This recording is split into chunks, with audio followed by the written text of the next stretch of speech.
Chorizo norteño. 5. Mayo.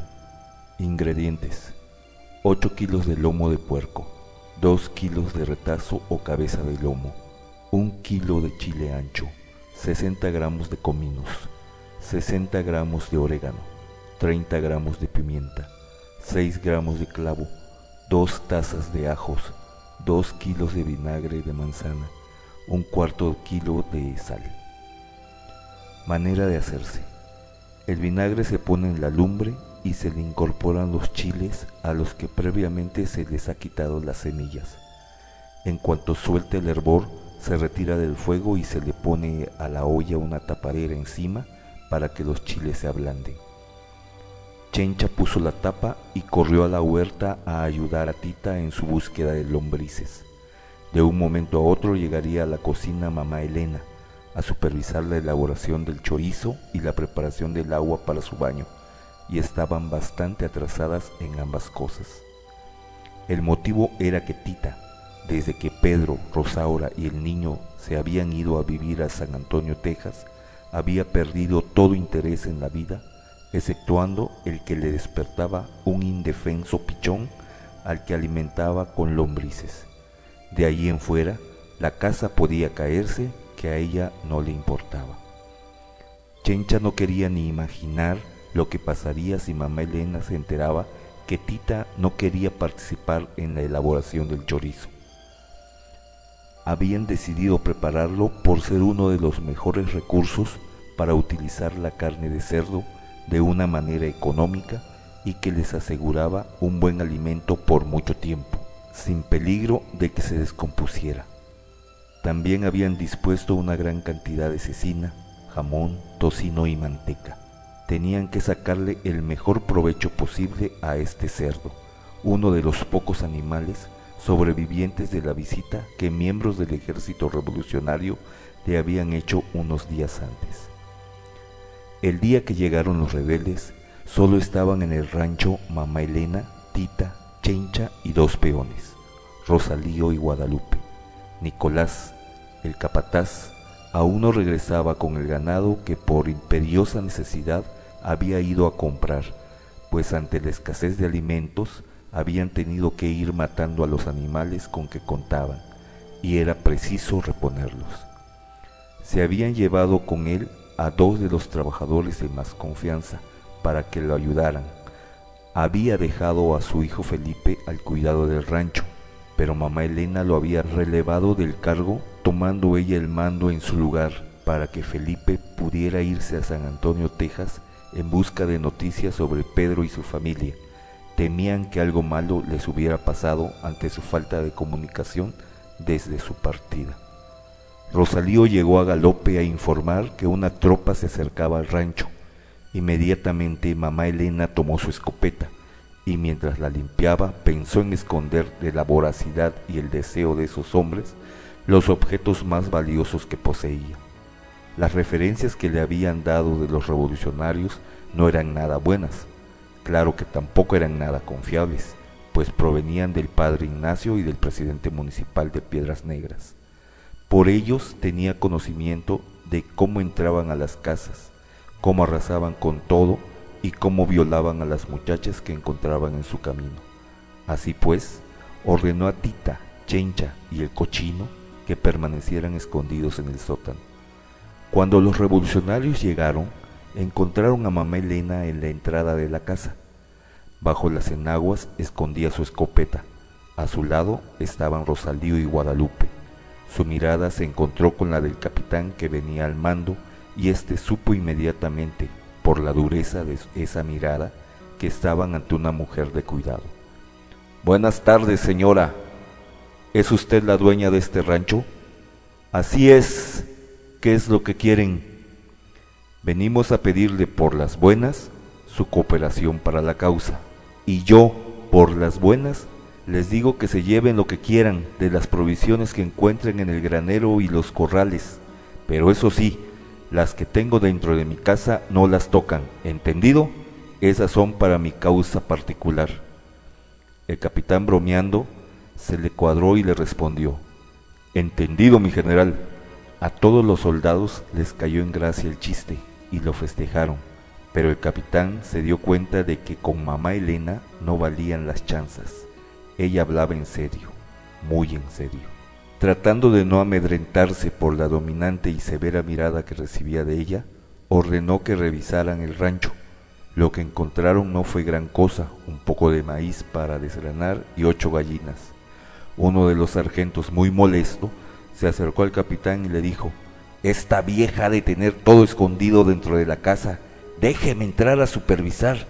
Mamá Elena, poniendo el dedo en el gatillo, respondió: «Yo no estoy bromeando y ya dije que a mi casa no entra nadie». El sargento, riéndose y columpiando unas gallinas que llevaba en la mano, trató de caminar hacia la entrada. Mamá Elena levantó la escopeta, se recargó en la pared para no caer al piso por el impulso que iba a recibir y le disparó a las gallinas. Por todos lados se esparcieron pedazos de carne y olor a plumas quemadas. Rosalío y Guadalupe sacaron sus pistolas temblando y plenamente convencidos de que ese era su último día en la tierra. El soldado que estaba junto al capitán intentó dispararle a mamá Elena, pero el capitán con un gesto se lo impidió. Todos esperaban una orden suya para atacar. «Tengo muy buen tino y muy mal carácter, capitán. El próximo tiro es para usted y le aseguro que puedo dispararle antes de que me maten. Así es que mejor nos vamos respetando, porque si nos morimos, yo no le voy a hacer falta a nadie, pero de seguro la nación sí sentirá mucho su pérdida. ¿O no es así?». Realmente era difícil sostener la mirada de mamá Elena hasta para un capitán. Tenía algo que atemorizaba. El efecto que provocaba en quienes la recibían era de un temor indescriptible. Se sentían enjuiciados y sentenciados por faltas cometidas. Caía uno preso de un miedo pueril a la autoridad materna. «Sí, tiene razón, pero no se preocupe.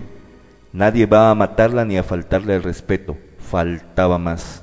Una mujer así de valiente siempre tendrá mi admiración». Y dirigiéndose a sus soldados, dijo: «Nadie va a entrar a la casa. Vean qué pueden encontrar aquí y vámonos». Lo que descubrieron fue el gran palomar que formaba todo el techo de 2 aguas de la enorme casa. Para llegar a él se tenían que trepar una escalera de 7 metros de altura. Subieron 3 rebeldes y se quedaron pasmados un buen rato antes de poder moverse. Imponía el tamaño, la oscuridad y el canturreo de las palomas allí reunidas que entraban y saltaban por pequeñas ventanas laterales. Cerraron la puerta y las ventanas para que ninguna pudiera escapar y se dedicaron a atrapar pichones y palomas. Juntaron tal cantidad que pudieron alimentar a todo el batallón por una semana. Antes de retirarse, el capitán recorrió a caballo el patio trasero. Inhaló profundamente el indeleble olor a rosas que aún permanecía en ese lugar. Cerró los ojos y así permaneció un buen rato. Regresando al lado de mamá Elena, le preguntó: «Tengo entendido que tiene 3 hijas. ¿Dónde están?». «La mayor y la menor viven en Estados Unidos. La otra murió». La noticia pareció conmover al capitán. Con voz apenada, perceptible, respondió: «Es una lástima, una verdadera lástima». Se despidió de mamá Elena con una reverencia. Se fueron tranquilamente tal y como vinieron, y mamá Elena quedó muy desconcertada ante la actitud que habían tenido para con ella. No correspondía a la de los matones desalmados que esperaba. Desde ese día prefirió no opinar sobre los revolucionarios. De lo que nunca se enteró es de que ese era el mismo Juan Alejandres que meses antes se había llevado a su hija Gertrudis. Estaban a mano, pues el capitán también ignoró que en la parte trasera de la casa mamá Elena tenía enterradas en ceniza una gran cantidad de gallinas. Habían logrado matar a 20 antes de que ellos llegaran. Las gallinas se rellenan con granos de trigo o avena y con todo y plumas se meten dentro de una olla de barro barnizado. Con un lienzo se tapa bien la olla y de esta manera se pueden conservar la carne en buen estado por más de una semana. Esta era una práctica común en el rancho desde tiempos remotos, cuando tenían que conservar a los animales después de una cacería. Al salir de su escondite, Lo primero que Tita extrañó fue el canturreo constante de las palomas, el cual desde que nació formaba parte de su cotidianidad. Este súbito silencio hizo que sintiera de golpe la soledad. Fue en ese momento cuando más sintió la partida de Pedro, Rosaura y Roberto del rancho.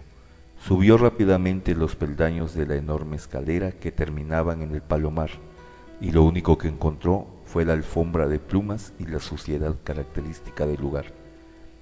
El viento se colaba por la puerta abierta y levantaba algunas plumas que caían sobre una alfombra de silencio.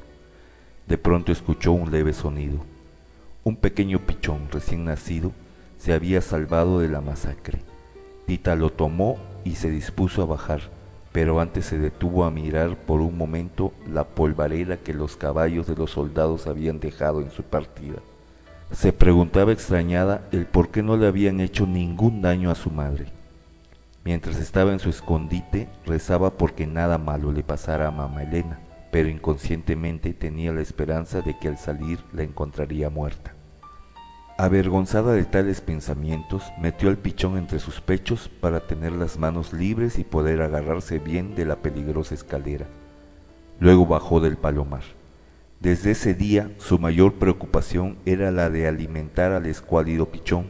Solo de esta manera la vida tenía cierto sentido. No se comparaba con la plenitud que proporcionaba el amamantar a un ser humano, pero de alguna manera se le parecía. Sus pechos se habían secado de un día para otro por la pena que le causó la separación de su sobrino. Mientras buscaba lombrices, no podía dejar de pensar en quién y cómo estaría alimentando a Roberto. Ese pensamiento la atormentaba día y noche. En todo el mes no había podido conciliar el sueño ni un instante. Su único logro durante ese periodo había sido el quintuplicar el tamaño de su enorme colcha. Chencha llegó a sacarle de sus pensamientos de conmiseración y se la llevó a empujones a la cocina. La sentó frente al metate y la puso a moler las especies junto con los chiles. Para que se facilite esta operación es bueno poner de vez en cuando unos chorritos de vinagre mientras se muele. Por último, se mezcla la carne muy picada o molida con los chiles y las especies y se deja reposar largo rato, de preferencia toda una noche. No acababan de empezar a moler cuando mamá Elena entró a la cocina, preguntando por qué no estaba llena la tina para su baño. No le gustaba bañarse demasiado tarde, pues el cabello no se le alcanzaba a secar adecuadamente. Preparar el baño para mamá Elena era lo mismo que preparar una ceremonia. El agua se tenía que poner a hervir con flores de espliego, el aroma preferido de mamá Elena. Después se pasaba la decocción por un limpio y se le añadían unas gotas de aguardiente. Por último, había que llevar una tras otra cubetas con esta agua caliente hasta el cuarto oscuro, un pequeño cuarto que estaba al final de la casa junto a la cocina. Este cuarto, como su nombre lo indica, no recibía rayo de luz alguno, pues carecía de ventanas. Solo tenía una angosta puerta. Dentro, a mitad del cuarto, se encontraba una gran tina donde se depositaba el agua. Junto a ella, en una vasija de peltre, se ponía agua con shishi para el lavado del pelo de mamá Elena. Solo Tita, cuya misión era la de atenderla hasta su muerte, era la única que podía estar presente en el ritual y ver a su madre desnuda. Nadie más. Por eso se había construido este cuarto a prueba de mirones. Tita le tenía que lavar a su mamá primero el cuerpo, luego el cabello y por último la dejaba unos momentos descansando, gozando del agua, mientras ella planchaba la ropa que se pondría mamá Elena al salir de la tina.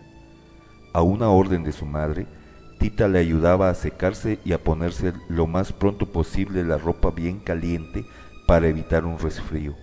Después entreabría 1 milímetro la puerta para que el cuarto se fuera enfriando y el cuerpo de mamá Elena no sufriera un cambio brusco de temperatura.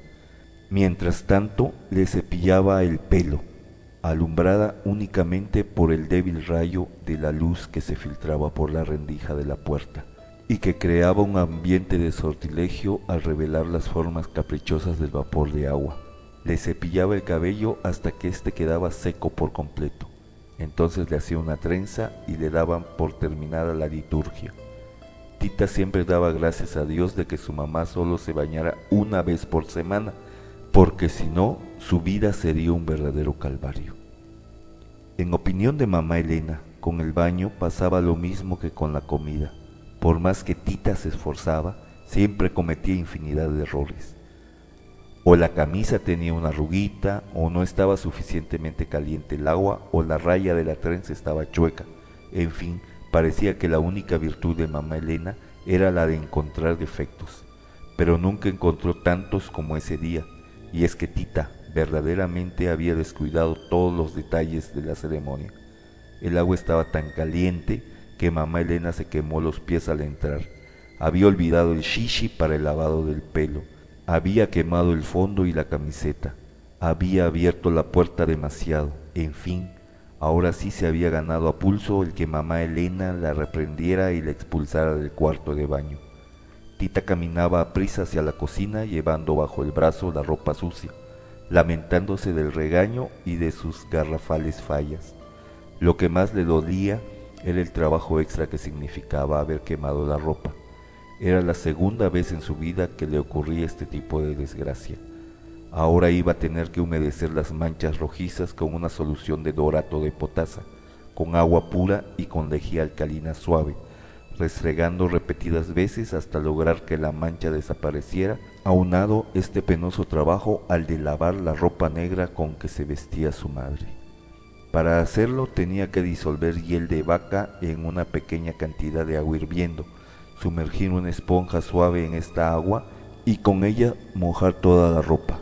Enseguida aclarar con agua limpia los vestidos y sacarla al aire libre.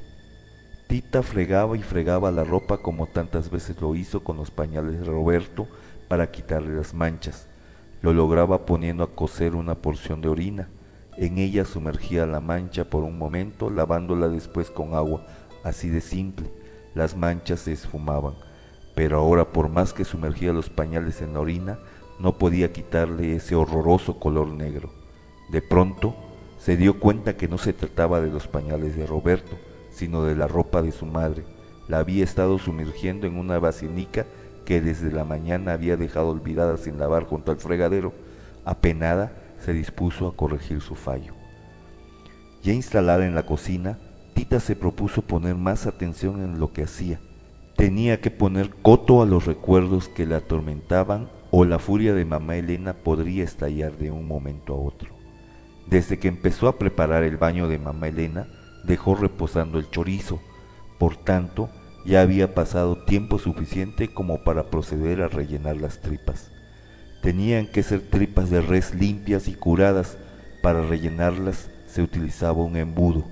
Se atan muy bien a distancia de 4 dedos y se pican con una aguja para que salga el aire, que es lo que puede perjudicar el chorizo. Es muy importante comprimirlo muy bien mientras se rellena para que no quede ningún espacio. Por más empeño que Tita ponía en evitar que los recuerdos acudieran a ella y la hicieran cometer más errores, no pudo evitarlos al tener en las manos un trozo grande de chorizo y rememorar la noche de verano en que todos salieron a dormir al patio. En la época de canícula se colgaban en el patio grandes hamacas, pues el calor se hacía insoportable. En una mesa se ponía una tinaja con hielo y dentro se colocaba una sandía partida por si alguien a medianoche se levantaba acalorado con deseos de refrescarse, comiendo una rebanada. Mamá Elena era especialista en partir sandía. Tomando un cuchillo filoso, encajaba la punta de tal manera que solo penetraba hasta donde termina la parte verde de la cáscara, dejando sin tocar el corazón de la sandía.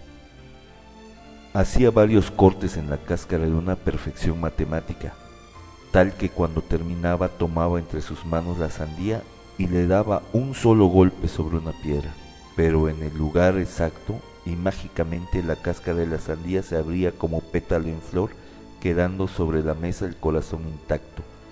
Indudablemente, tratándose de partir, desmantelar, desmembrar, desolar, destetar, desjarretar, desbaratar o desmadrar algo, mamá Elena era una maestra.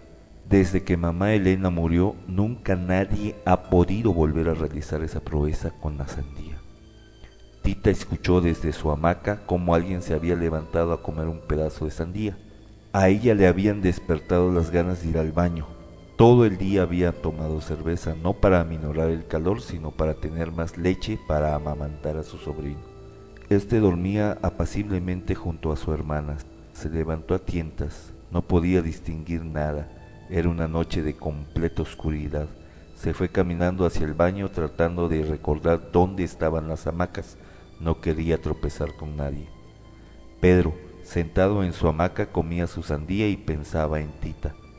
Su cercanía le producía una gran agitación. No podía dormir imaginándola allí a unos pasos de él y de mamá Elena, por supuesto. Su respiración se detuvo unos instantes al escuchar el sonido de unos pasos en las tinieblas. Tenía que tratarse de Tita. La fragancia peculiar que se esparció por el aire entre jazmín y olores de la cocina solo podía pertenecerle a ella. Por un momento pensó que Tita se había levantado para buscarlo. El ruido de sus pasos acercándose a él se confundían con el de su corazón que latía violentamente. Pero no, los pasos ahora se alejaban en dirección al baño. Pedro se levantó como un felino y sin hacer ruido la alcanzó. Tita se sorprendió al sentir que alguien la jalaba y le tapaba la boca, pero inmediatamente se dio cuenta de a quién pertenecía esa mano y permitió, sin ninguna resistencia, que la mano se deslizara primero por su cuello hasta sus senos y después, en un reconocimiento total, por todo su cuerpo. Mientras recibía un beso en la boca, la mano de Pedro, tomando la suya, la invitó a recorrerle el cuerpo. Tita tímidamente palpó los duros músculos de los brazos y el pecho de Pedro. Más abajo, un tizón encendido que palpitaba bajo la ropa. Asustada retiró la mano, no por el descubrimiento, sino por un grito de mamá Elena. «¡Tita! ¿Dónde estás?» «Aquí, mami. Vine al baño». Temerosa de que su madre sospechara algo, Tita regresó rápidamente y pasó una noche de tortura aguantando las ganas de orinar, acompañada de otra sensación parecida. Pero de nada sirvió su sacrificio. Al día siguiente, mamá Elena, que por un tiempo parecía haber cambiado de opinión en cuanto a que Pedro y Rosaura se fueran a vivir a San Antonio, Texas, aceleró la partida y en 3 días más logró que se fueran del rancho. La entrada de mamá Elena a la cocina ahuyentó sus recuerdos. Tita dejó caer el chorizo entre sus manos, sospechaba que su madre podía leer el pensamiento. Tras ella entró Chencha llorando desconsoladamente. «No llores, niña, me choca verte llorar. ¿Qué es lo que te pasa?» «Es que el Felipe ya está aquí, dice que si petateó». «¿Qué dices? ¿Quién se murió?» «Pues el niño». «¿Cuál niño?» «Pues ¿cuál iba a ser? Pues su nieto. Todo lo que comía le caía mal y pues si petateó». Tita sintió en su cabeza un trastero cayéndose. Después del golpe, el sonido de una vajilla rota en 1000 pedazos. Como impelida por un resorte se levantó. «Siéntate a trabajar y no quiero lágrimas, pobre criatura. Espero que el Señor lo tenga en su gloria, pero no podemos dejar que la tristeza nos gane. Hay mucho que hacer. Primero terminas y luego haces lo que quieras, menos llorar. ¿Me oíste?» Tita sintió que una violenta agitación se posesionaba de su ser. Enfrentó firmemente la mirada de su madre mientras acariciaba el chorizo y después, en lugar de obedecerla, tomó todos los chorizos que encontró y los partió en pedazos gritando enloquecida: «Mire lo que hago con sus órdenes, ya me cansé de obedecerla». Mamá Elena se acercó, tomó una cuchara de madera y le cruzó la cara con ella. «Usted es la culpable de la muerte de Roberto», le gritó Tita fuera de sí y salió corriendo, secándose la sangre que le escurría de la nariz. Tomó al pichón, la cubeta de lombrices y se subió al palomar. Mamá Elena ordenó que quitaran la escalera y que la dejaran pasar toda la noche ahí. Mamá Elena y Chencha terminaron en silencio de rellenar los chorizos. Con lo perfeccionista que era mamá Elena y el cuidado que siempre ponía para que no quedara aire dentro de los chorizos, fue verdaderamente inexplicable para todos que una semana después encontraran los chorizos invadidos de gusanos en la bodega donde los había puesto a secar. A la mañana siguiente mandó que Chencha bajara a Tita. Mamá Elena no podía hacerlo, pues solo había una cosa que temía en la vida y era el miedo a las alturas. No soportaba ni el pensamiento de tener que subir por la escalera que medía 7 metros y abrir hacia afuera la pequeña puerta para poder entrar. Por lo tanto, le convenía fingir más orgullo del que tenía y mandar a otra persona para que bajara a Tita, aunque ganas no le faltaron de subir personalmente y bajarla arrastrándola de los cabellos. Chencha la encontró con el pichón en las manos. Tita parecía no darse cuenta de que estaba muerto. Intentaba darle de comer más lombrices. El pobre tal vez murió de indigestión porque Tita le dio demasiadas. Tita tenía la mirada perdida y miraba a Chencha como si fuera la primera vez que la viera en su vida. Chencha bajó diciendo que Tita estaba como loca y que no quería abandonar el palomar. Muy bien, si está como loca, va a ir a dar al manicomio. En esta casa no hay lugar para dementes. Y efectivamente, de inmediato mandó a Felipe por el doctor Brown para que se llevara a Tita a un manicomio. El doctor llegó, escuchó la versión de la historia de parte de mamá Elena y se dispuso a subir al palomar. Encontró a Tita desnuda con la nariz rota y llena de suciedad de palomas por todo el cuerpo. Algunas plumas se le habían pegado en la piel y el pelo. En cuanto vio al doctor, corrió a un rincón y se puso en posición fetal. Nadie supo qué le dijo el doctor Brown durante las horas que pasó con ella, pero al atardecer bajó con Tita ya vestida, la subió a su carretela y se la llevó. Chencha, corriendo y llorando a su lado, apenas alcanzó a ponerle a Tita en los hombros la enorme colcha que había tejido en sus interminables noches de insomnio. Era tan grande y pesada que no cupo dentro del carruaje. Tita se aferró a ella con tal fuerza que no hubo más remedio que llevarla arrastrando como una enorme y caleidoscópica cola de novia que alcanzaba a cubrir 1 kilómetro completo. Debido a que Tita utilizaba en su colcha cuanto estambre le caía en sus manos sin importarle el color, la colcha mostraba una amalgama de colores, texturas y formas que aparecían y desaparecían como por arte de magia entre la monumental polvareda que levantaba a su paso. Continuará. Siguiente receta: masa para hacer fósforos.